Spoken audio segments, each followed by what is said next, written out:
Good morning student. आज हम लोग फिजिक्स में नया चैप्टर पढ़ेंगे, किरचॉफ का नियम तथा वैद्युत परिपथ। ठीक है, तो इसमें सबसे पहले हम लोग वैद्युत सेल के बारे में पढ़ेंगे कि वैद्युत सेल क्या होता है। ठीक है, तो हेडिंग डालेंगे वैद्युत सेल। वैद्युत सेल, ठीक है। तो देखो वैद्युत सेल क्या होता है कि वैद्युत सेल एक ऐसी युक्ति है जिसके द्वारा रासायनिक ऊर्जा को वैद्युत ऊर्जा में परिवर्तित करके परिपथ में आवेश का प्रवाह निरंतर बनाए रखती है। ठीक है, वैद्युत सेल एक ऐसी युक्ति है जो रासायनिक ऊर्जा को वैद्युत ऊर्जा में परिवर्तित करके परिपथ में आवेश के प्रवाह को निरंतर बनाए रखती है। ठीक है, आ जाएगा कि वैद्युत सेल क्या है कि वैद्युत सेल एक ऐसी युक्ति है जो रासायनिक ऊर्जा को वैद्युत ऊर्जा में परिवर्तित करके परिपथ में आवेश के प्रवाह को निरंतर बनाए रखती है। ठीक है, जैसे मान लें और एक चीज, सेल में दो छड़ें होती हैं जिन्हें इलेक्ट्रोड या उसकी प्लेट कहते हैं। इसमें एक वैद्युत अपघट्ट होता है सेल में, जिसमें दोनों छड़ें डूबी रहती हैं। ठीक है, और इस वैद्युत अपघट्ट के कारण एक धन प्लेट होती है और एक ऋण प्लेट होती है। जब दोनों को तार द्वारा जोड़ते हैं तो परिपथ में आवेश का प्रवाह होने लगता है। ठीक, ये होता है वैद्युत सेल। इसके बाद हम लोग पढ़ेंगे कि विद्युत वाहक बल क्या होता है। सेल का विद्युत वाहक, हेडिंग डालेंगे सेल का विद्युत वाहक। सेल का विद्युत वाहक बल,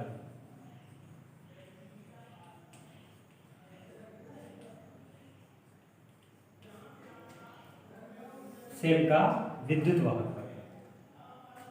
तो सेल का विद्युत वाहक बल क्या होता है कि एकांक आवेश को किसी परिपथ में प्रवाहित करने पर, एकांक आवेश को किसी परिपथ में प्रवाहित करने पर सेल द्वारा दी गई ऊर्जा को, सेल द्वारा दी गई ऊर्जा को उस परिपथ की,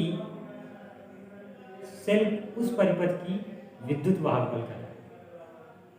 क्या बताएंगे जाके कि एकांक आवेश को किसी परिपथ में प्रवाहित करने पर सेल द्वारा दी गई ऊर्जा उस परिपथ की या उस सेल की विद्युत वाहक बल कहलाता है। इसे कैपिटल ई से प्रदर्शित करते हैं। ठीक है, कैसे प्रदर्शित करते हैं? कैपिटल ई से प्रदर्शित करते हैं। अगर हम मान लें कि माना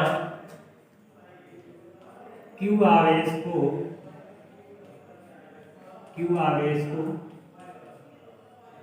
परिपथ में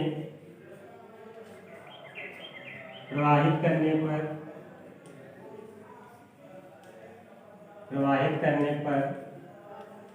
सेल द्वारा दी गई ऊर्जा W, तो सेल का विद्युत वाहक बल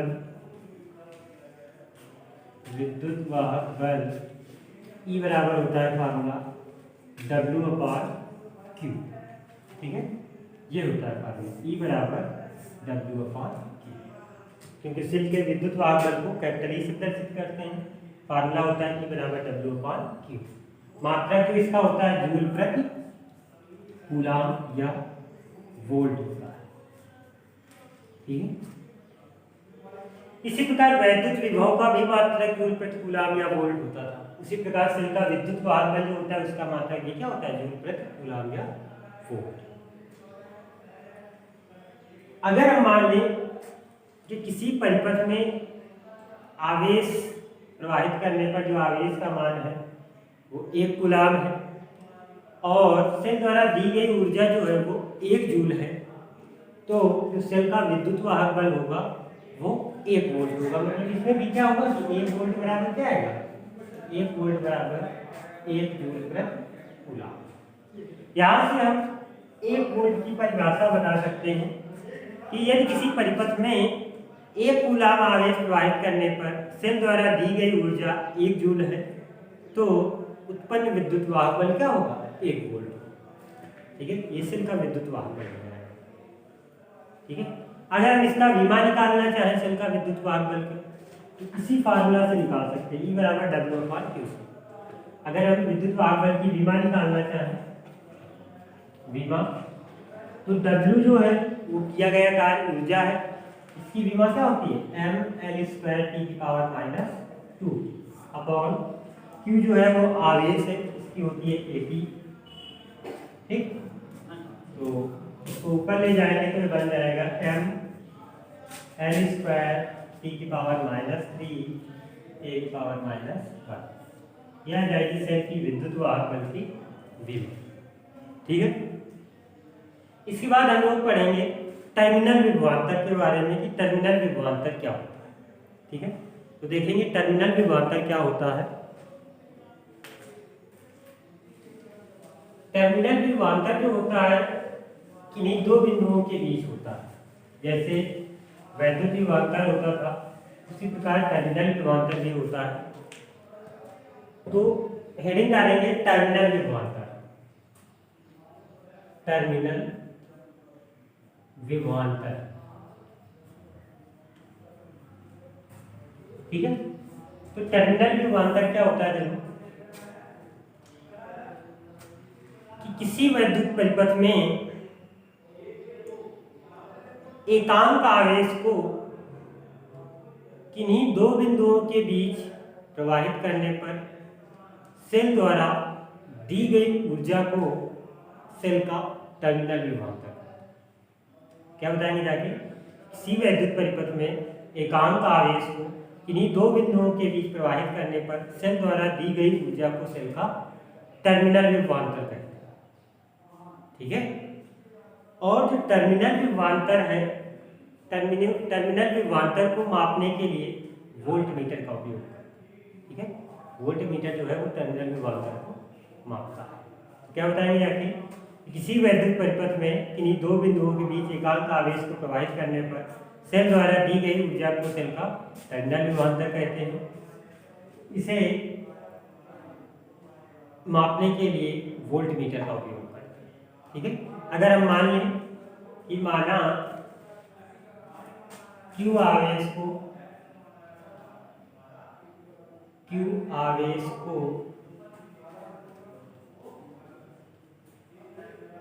को भिन्न भिन्न खंडों में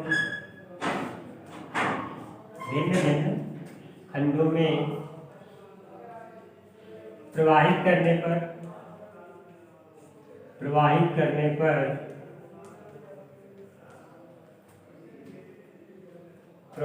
पर सेल द्वारा दी गई ऊर्जाएं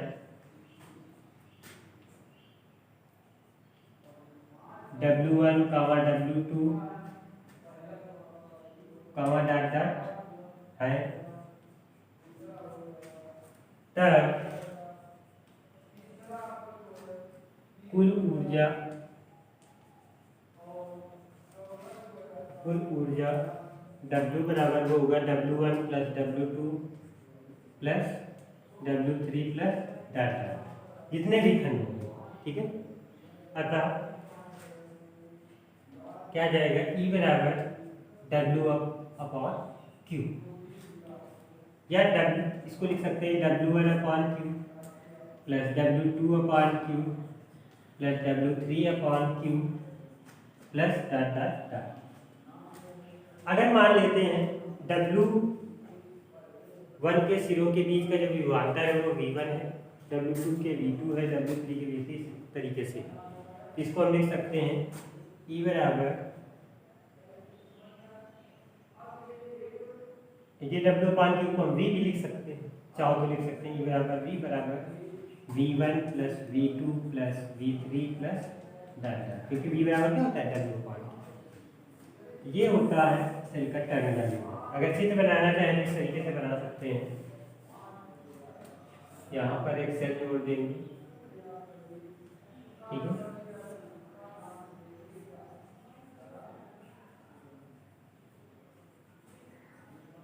इस तरीके से जोड़ते चले जाते हैं, W1 W2 W3 ऐसे होगा। इनके बीच में भी अंतर है, V1 ये हो जाएगा V2 और ये हो जाएगा V3, इस तरीके से।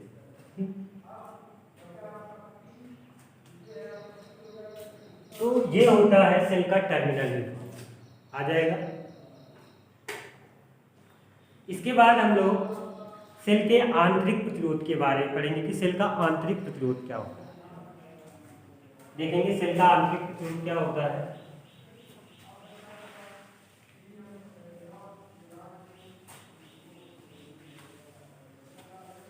सेल का आंतरिक प्रतिरोध,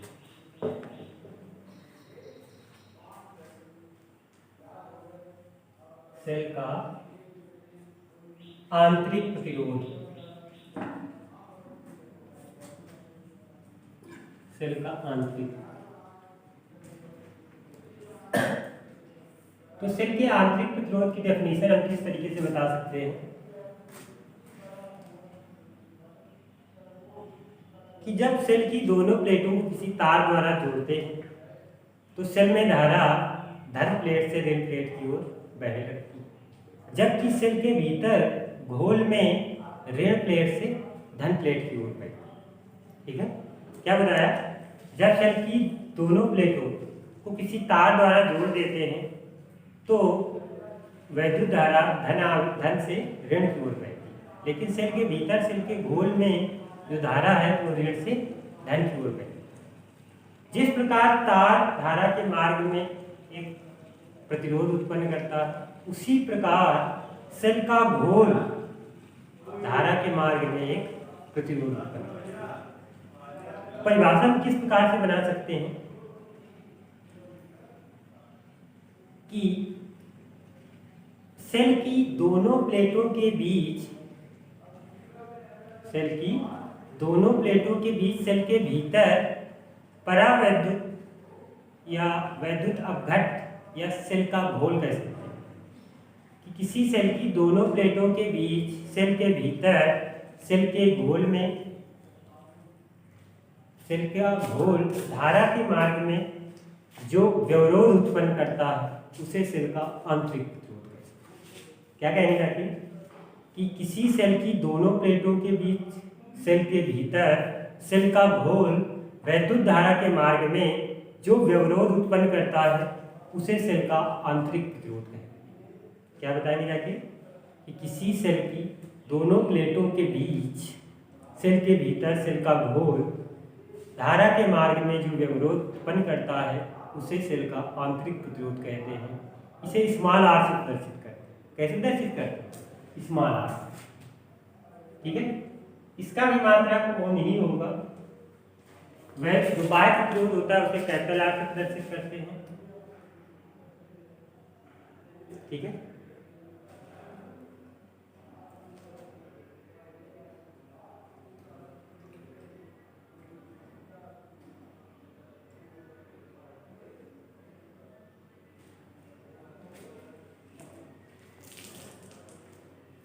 ठीक है, जो बाह्य प्रतिरोध होता है वो कैपिटल आर से प्रदर्शित करता है और जो आंतरिक प्रतिरोध होता है उसे स्मॉल आर से प्रदर्शित करता है। दोनों का मात्रक ओम ही होता है। तो सेल का आंतरिक प्रतिरोध समझ में आया होगा।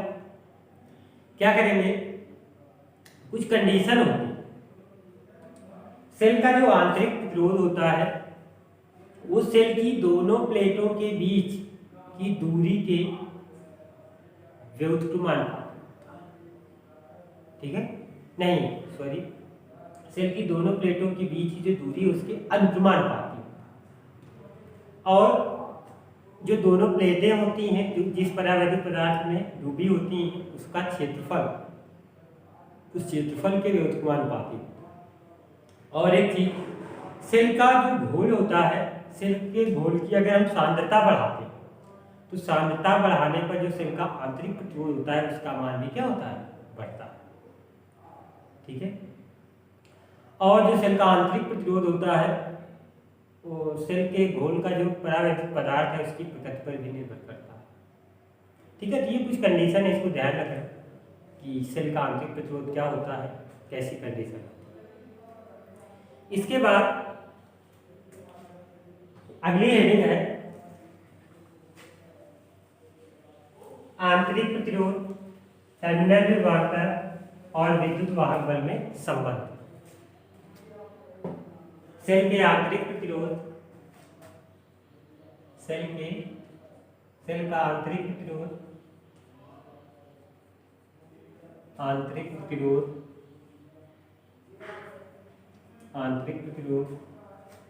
टर्मिनल विभवांतर,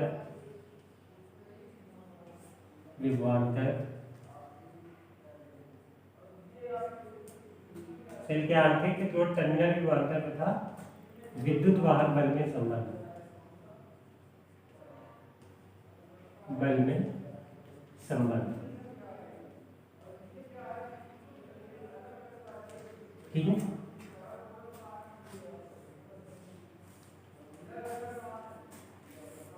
अगर चित्र बनाना चाहें तो किस तरीके से बनाएंगे, यहाँ पर एक सेल लगा देंगे, इसके साथ एक आंतरिक प्रतिरोध जोड़ देंगे, यहाँ पर एक बाह्य प्रतिरोध जोड़ देंगे R, और यहाँ पर एक आमीटर लगा देंगे और इसके समांतर क्रम में एक वोल्ट मीटर लगा देंगे, इस तरीके से, ठीक है। ये सेल है, ये स्मॉल आर है, आंतरिक प्रतिरोध ये कैपिटल आर है, ये आमीटर है, ठीक है, और ये वोल्ट मीटर है। इस तरीके से चित्र बना देंगे। तो क्या बताएंगे कि माना किसी वैद्युत परिपथ में एक सेल जुड़ा है, इसका विद्युत वाहक बनी है, उसके साथ श्रेणी क्रम में एक आंतरिक प्रतिरोध स्मॉल आर जुड़ा है, ठीक, तथा सेल से एक बाह्य प्रतिरोध R आमीटर A के साथ जुड़ा हुआ है। इसके समांतर क्रम में एक वोल्ट मीटर जुड़ा हो। वोल्ट मीटर वोल्टेज का पाठ्यांक बताता है और आमीटर वैद्युत धारा के पाठ्यांक का मान बताता है, ठीक है। तो मान लेंगे कि माना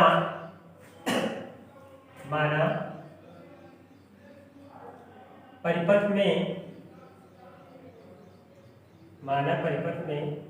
धारा I t सेकेंड तक प्रवाहित होती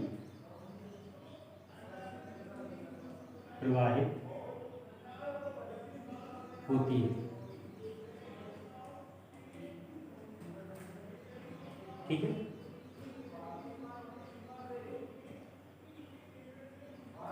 तथा Q आवेश लिखना, तथा Q आवेश प्रवाहित होने में सेल द्वारा दी गई ऊर्जा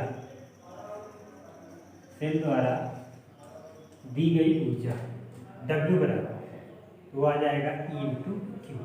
चूंकि Q जो है वो t सेकेंड में आई धारा प्रवाहित करता है, तो क्या जाएगा W बराबर E आई, Q बराबर आई के लिख देंगे, यहाँ पे लिख देंगे क्योंकि Q बराबर आई, ठीक।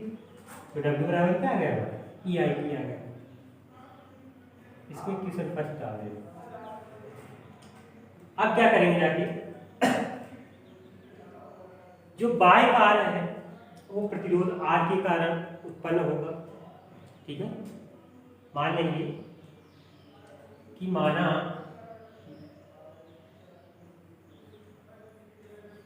प्रतिरोध बाह्य प्रतिरोध है, माना प्रतिरोध इसको बाह्य बोलते हैं, ठीक है। तो माना बाह्य प्रतिरोध R के सिरों के बीच विभवांतर विभवांतर V है, तब किया गया बाह्य कार्य, तब W बाह्य कार्य, ठीक, बाह्य कार्य का W बराबर V इंटू क्यू आ जाएगा, ठीक है, यह आ जाएगा W बाह्य V इंटू क्यू। और जो ये स्मॉल आर प्रतिरोध लगा है, इसके कारण वोल्टेज में गिरावट आएगी, विभव पता निकालने में लिखेंगे आंतरिक प्रतिरोध, आंतरिक प्रतिरोध, आंतरिक प्रतिरोध स्मॉल आर के कारण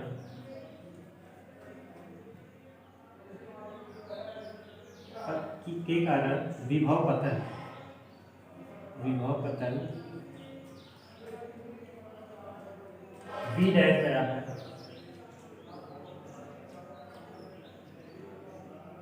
V डैश बराबर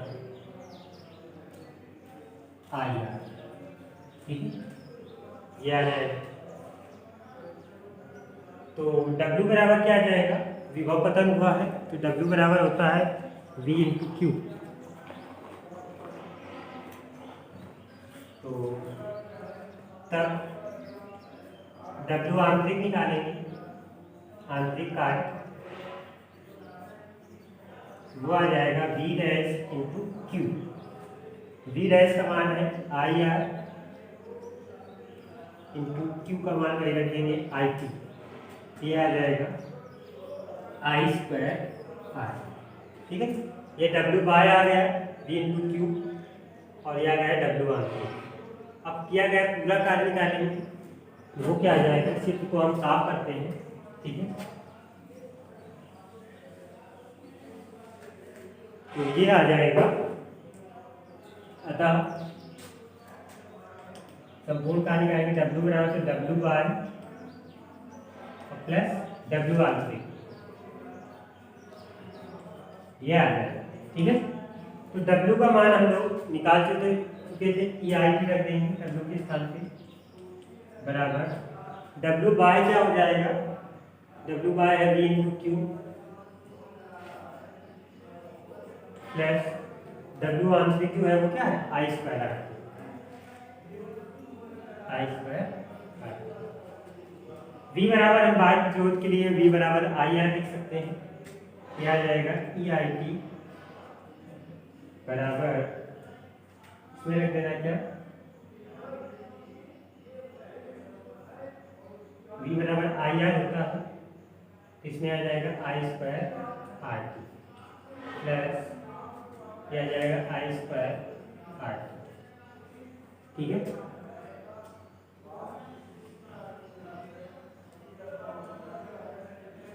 ये आ जाएगा हमारा, ठीक है।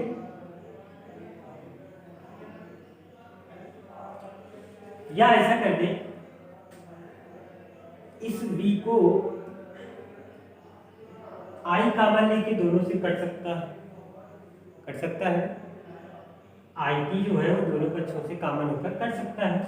यह आ जाएगा E बराबर, यह आ जाएगा I इंटू आर प्लस ये भी आई टी से आ जाएगा I इंटू, यह आई आर हो जाएगा V, आ जाएगा E बराबर V प्लस आई, यह आ जाएगा सेल का विद्युत वाहक बल, टर्मिनल विभवांतर और आंतरिक प्रतिरोध में संबंध, ठीक है।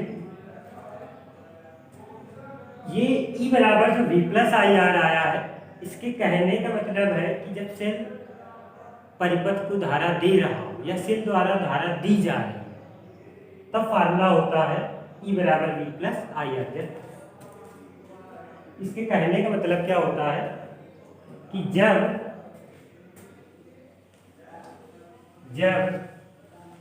सेल द्वारा धारा दी जा रही, जब सेल द्वारा धारा दी जा रही हो, यहाँ पे लिखेंगे कंडीशन है कि जब सेल द्वारा धारा दी जा रही तब सेल का सेल का विद्युत वाहक बल टर्मिनल विभवांतर से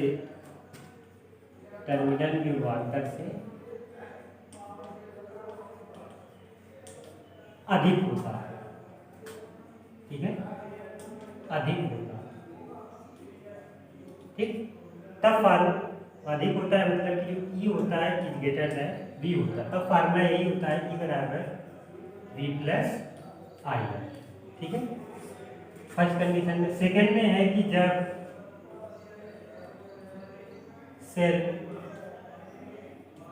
द्वारा धारा ली जा रही है, जब स्वयं से धारा ले रहा हो या सेल द्वारा धारा ली जा रही,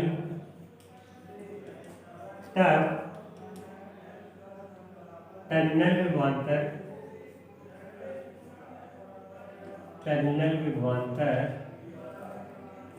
विद्युत वाहक बल से अधिक होता है। ठीक है, जस्ट अपोजिट होता है। तो ऐसी कंडीशन में क्या होता है कि फार्मूला होता है ई बराबर वी माइनस आई। ठीक है, जब सेल द्वारा धारा ली जा रही है तब फार्मूला होता है ई बराबर वी माइनस आई। इसमें क्या होता है कि वी इज ग्रेटर देन ई। और अगर सेल में धारा प्रवाहित नहीं हो रही है तो ऐसी कंडीशन में जो सेल का विद्युत वाहक बल होता है वो टर्मिनल विभवांतर के बराबर होता है। ठीक है, इस फार्मूले से हम और भी नए फार्मूले निकाल सकते हैं। जैसे कैसे निकालेंगे जाके, इसमें हम सेल धारा आई के पदों में निकाल सकते हैं और सेल के आंतरिक फार्मूला होता है ई बराबर वी प्लस आई। ये होता है, देखेंगे इसको शायद समीकरण फर्स्ट डाल देना या सेकंड डाल देना, कोई इसको थर्ड डाल देना, ये सभी फार्मूले। तो समीकरण सेकंड से जब धारा दी जा रही है सेल द्वारा तो इससे फार्मूला निकाल सकते हैं। ई बराबर होता है वी प्लस आई है, वी बराबर हम तोड़ देंगे आई है, तो आ जाएगा I R plus I R. Direct I common कर लिया यहाँ पर हम, अगर आ जाएगा आर प्लस आर। तो यहाँ से अगर हम आई बराबर निकालेंगे फार्मूला तो आ जाएगा E upon R plus R. एक फार्मूला ये भी बन जाएगा। ठीक, एक फार्मूला ऐसे बना सकते हैं आंतरिक, तो अगर निकालना है तो वी को इधर तक छांतर कर दे तो ई माइनस वी बराबर आ जाएगा आई, या आर बराबर निकालेंगे तो ई माइनस वी अपॉन आई। अब अगर हम आई बराबर आर बराबर वी अपॉन आई से आई बराबर वी अपॉन आर रखते हैं, यहाँ पर अगर रखते हैं E minus V upon R, I बराबर वी अपॉन आर, ये आर ऊपर पहुँच जाएगा, एक नया फार्मूला बन जाएगा स्मॉल आर बराबर capital R E upon V minus one. एक ये फार्मूला। ठीक है, तो ये सेल के आंतरिक प्रतिरोध, सेल का विद्युत वाहक बल और टर्मिनल विभवांतर के बीच में संबंध। ठीक है, सबको समझ में आया होगा। अगला जो वीडियो है नेक्स्ट डे बताया जाएगा, इतना तैयार कर लेंगे सभी अपनी नोटबुक को। ठीक है, थैंक यू।